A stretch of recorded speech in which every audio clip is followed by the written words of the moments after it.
মা কাকিদের হাতের খাবারের স্বাদ একটু অন্যরকমই হয়। আমরা যত চেষ্টাই করি না কেন তাদের মতো খাবারের স্বাদ আনতে কখনোই পারবো না। আজ তেমনই প্রিয়জনের কিছু প্রিয় খাবার হঠাৎই চলে আসলো বাসায়। আসসালামু আলাইকুম, সবাইকে ওয়েলকাম জানাচ্ছি আমার আজকের ভিডিওতে। অনেকটা খারাপ মুড নিয়ে আজ ঘুম ভেঙেছে উদ্রিকার। তার সামনেই বসে থাকতে হবে, তার কাছ থেকে গেলেই তার মেজাজটা খারাপ হয়ে যাচ্ছে। তো কি আর করা, ওর মুড ভালো করার জন্য ওর সাথে একটু খেলার চেষ্টা করছিলাম যেন তাড়াতাড়ি ওর মুডটা ভালো হয়ে যায়। তো এখন অনেকটাই এরই মধ্যে স্বাভাবিক হয়েছে সে, তাই টিভিতে ওর প্রিয় কার্টুন চালিয়ে দিয়ে চলে আসলাম রান্নাঘরে। আজকে শুধু কয়েকটা রুটি বানাবো, গতকালের বেঁচে যাওয়া মাংসের তরকারি আছে, ওটা দিয়ে আজকে রুটি খাওয়া হবে সকালের নাস্তায়। উশিকারই মধ্যে হালকা নাস্তা করে স্কুলে চলে গেছে, হালকা টিফিনও নিয়ে গেছে। স্কুল থেকে এসে দেখা যায় ও তেমন কিছু খেতেও চায় না, বেশিরভাগই ডিম খায়। আজ যেহেতু আলু ভাজি করা হয়নি তাই আজ আর রুটি সে খাবেও না, তাই শুধু আমাদের জন্যই কয়েকটা রুটি বানিয়ে নিচ্ছি। রুটি বানাতে গিয়ে যতটুকু সময় লেগেছে রুটি সেঁকতে গিয়ে তার চেয়ে 4 ডবল সময় লাগছে, কারণ চুলায় গ্যাসের অবস্থা খুবই করুণ। একটা রুটি তাওয়ায় দিয়ে বিছানা গুছিয়ে এসেছি, তারপরে দেখি এক পাশটা হয়নি। তো নাস্তা শেষ করে মুসুরের ডাল ভিজিয়ে রেখেছিলাম, এখন কষলে ভালো করে ধুয়ে নিব। গ্যাসের চুলায় রান্না করলে আজ আর ডাল খাওয়া যাবে না, তাই ইলেকট্রিক চুলায় আজকে ডালটা বসিয়ে দিয়েছি। ডালটা যখন ফুটে আসবে তখন এতে নুন হলুদ দিয়ে এতে গরম পানি দিয়ে দিব। আমরা পাতলা ডাল একটু বেশি পাতলা খাই, তাই দেখা যায় পানির পরিমাণটা একটু বেশিই দেই। তো আমি ডালে পানি দিয়ে দিলাম, এখন চলে যাব সবজি কাটতে। আজ দুপুরের জন্য সবজি কেটে নিচ্ছি, মিষ্টি কুমড়া কেটে নিচ্ছি, চিংড়ি মাছ দিয়ে ঝোল করব। আমার কাছে কেন জানি মাছ ভুনার থেকে সবজি দিয়ে ঝোলই বেশি ভালো লাগে। আসলে এই গরমে যত বেশি সবজি খাওয়া যায় ততই পেটে আরাম পাওয়া যায়, আর তা যদি হয় হালকা মশলার ঝোল তাহলে তা আরো বেশি উপকারী আমাদের জন্য। মাছগুলো বের করে রেখেছিলাম, এতক্ষণে নরমাল হয়ে গেছে, তাই সরাসরি চলে যাচ্ছি রান্নায়। প্রথমে চিংড়ি মাছগুলো নুন হলুদ দিয়ে হালকা একটু ভেজে নেব, হালকা ভেজে আলাদা পাত্রে উঠিয়ে নিয়ে ওই একই তেলে একে একে সব মশলা দিয়ে দিব।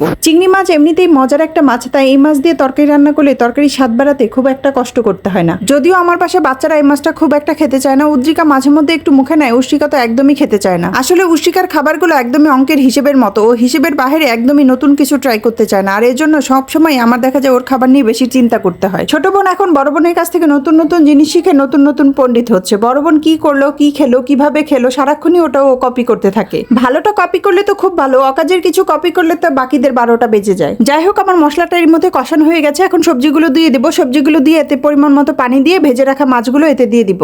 মাছ বা ডাল বা যে কোনো রান্নাতে আমার ধনেপাতা দিতে খুব ভালো লাগে। ধনেপাতার গন্ধ আমার এত ভালো লাগে যে মন চায় সবকিছুতেই ধনেপাতা দিয়ে দিই। আর চিংড়ি মাছ তো যেন ধনেপাতা ছাড়া হতেই পারে না। তো যাই হোক, আমার মাছ রান্না শেষ। সন্ধ্যায় উশিকা চাচু এসেছিল বাসায়, বোতল ভর্তি খাঁটি দুধ, নিজের হাতে পালা গাভীর দুধ। এটা আরো এনেছিল গাছের জাম্বুরা, একটা জাম্বুরাই গাছে ছিল, ওটাই নিয়ে এসেছে। আর নিয়ে এসেছিল আমার খুব পছন্দের একটা পিঠা। এত গরমের মধ্যেও এত কষ্ট করে এই পিঠাগুলো বানিয়েছে উশিকার আরেক দাদু। আসলে এই খাবারগুলি কিন্তু কিছু কিছু মানুষের হাতেই বেশি ভালো লাগে। আমার এই পিঠাগুলো খুবই পছন্দ, কিন্তু কখনোই বানানো হয় না, কারণ আমার মনে হয় এগুলো আমি বানালে আমার খেতে ভালো লাগবে না, এমনকি আমি সাহসও পাই না এই পিঠাগুলো কখনো বানাতে। তো আমি তাজা খাঁটি দুধটা আর ফ্রিজে রাখতে চাচ্ছিলাম না, এই জন্য পুরোটাই ছেঁকে নিলাম ফুটিয়ে নেওয়ার জন্য। তো আজকের ভিডিওটি এই পর্যন্ত। এতক্ষণ সাথে থেকে পুরো ভিডিওটি দেখার জন্য সবাইকে ধন্যবাদ। কথা হবে নতুন কোনো ভিডিওতে, সে পর্যন্ত ভালো থাকবেন সবাই। আল্লাহ হাফেজ।